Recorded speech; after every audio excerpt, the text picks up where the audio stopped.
Hello. So good to be here with all of you. I'm going to be staying on. My name is David Ingber. I think I know almost all of you. I'm going to be staying on for our sit, which will be led by Jason. We're having some technical difficulties here at the Romemu Center with our internet. But just a brief word of Torah as we begin our daily pause. And it is a kind of, as I said on Yom Kippur, it's a rebellion when we pause. There's a kind of an energy needed to pause, to stop. And so I want to just thank all of you for the dedicated energy that you've shown by pausing in the middle of your day to connect on a week when we'll be hearing in the Torah the wisdom of making oil for the candelabra.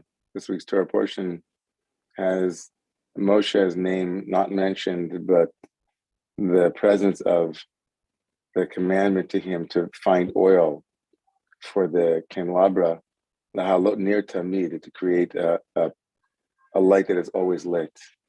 It's a really powerful part of what the temple practice was and what our temple practice is, which is as frequently enough to develop the capacity to be aware and to have that awareness, that lamp of awareness, be in our lives, morning, afternoon, evening, night, and then repeat. So here we are in the practice of finding the material for our lives that might become near to me, to be an illuminating resource for our lives at every moment. So thank you to you, Jason, for stepping in so seamlessly and flexibly to lead us into our practice today.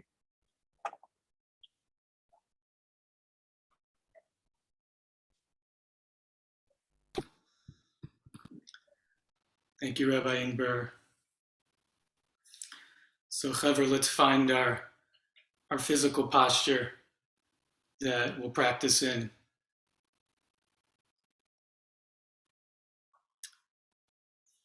We can think of a practice, instructions in a simple three-part way that there's placing our physical body in a posture that we can remain relatively still in. And then there's placing our attention, our mind, on the designated object. And then there's what to do when we notice that our mind has taken us away from our attention and the body. And that is, as a people who come from shepherds, that we lovingly shepherd the attention back to the object and the body. So find the posture, and I'll give a few words of guidance here, but whatever your practice is that you might usually do, you can go ahead, including whether your eyes are open or closed, and what you do internally with your practice.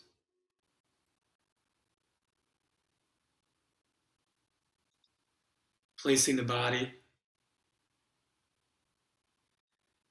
and letting the mind rest in the body, the attention.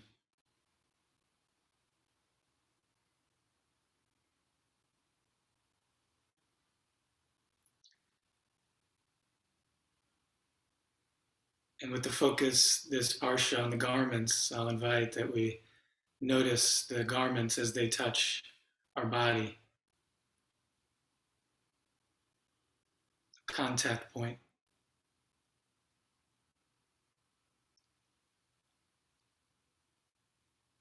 This will help anchor our attention, place our attention in the body.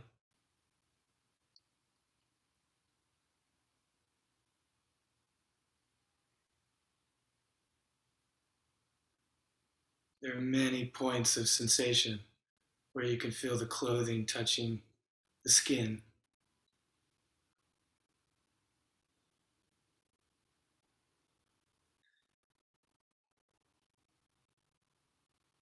And of course, the deeper teachings in our tradition liken our skin or our body itself to garments.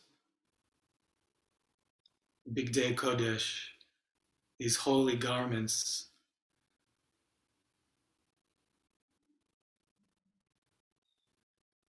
that are resting on the nefesh, the soul,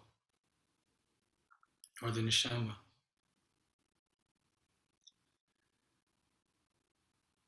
And so when you notice that you've been taken away from resting in the body, just lovingly bringing the attention back and resting it in the sensation of the garments. And lastly, I'll invite, and then we'll move into silence.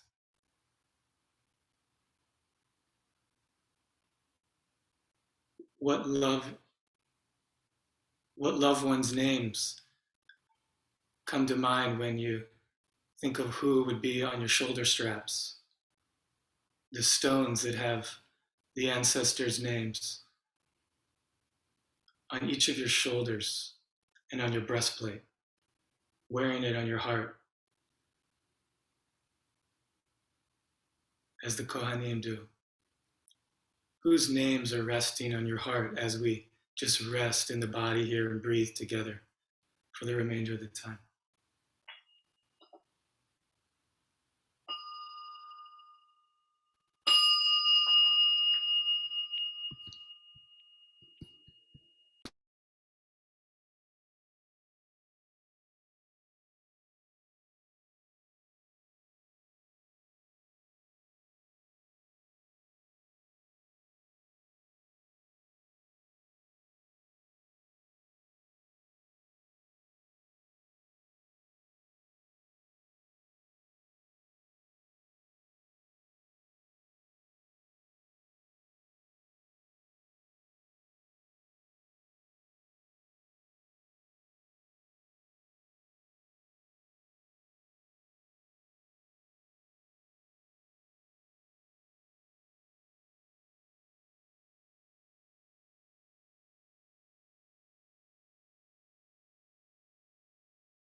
holy garment of these bodies. The Kabbalists say the body is also light, the Ner Tamid, that Rabbi Ingber named from the beginning of the Parsha. This constant, continual light. Let's see if we can sense the or with an aleph, the light, and the or with an ayin, the skin. The same sounding phonetic word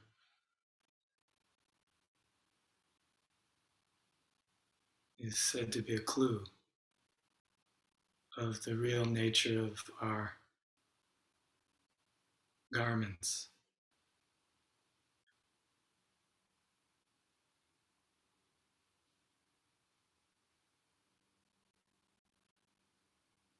Can you feel your loved ones on your heart, on your shoulders?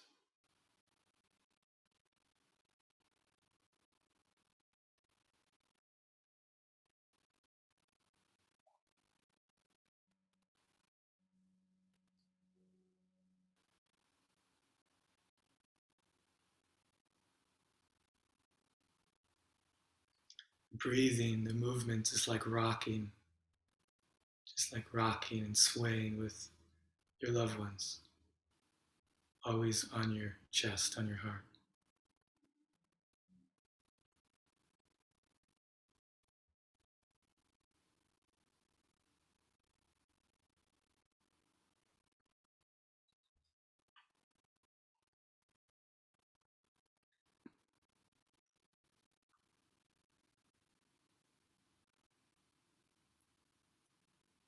And for this last just under a minute,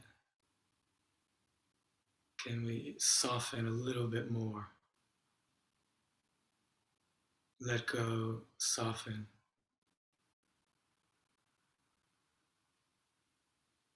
and with curiosity, receive the experience of right now.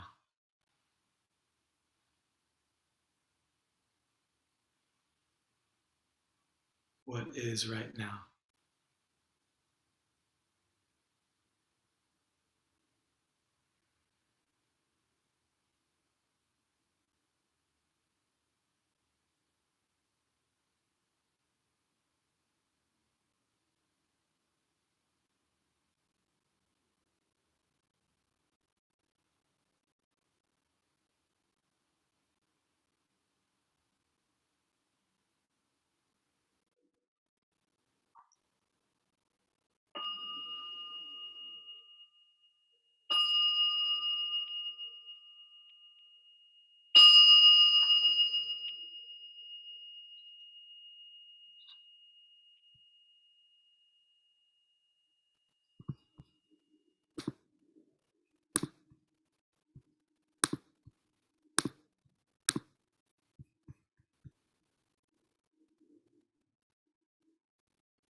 Da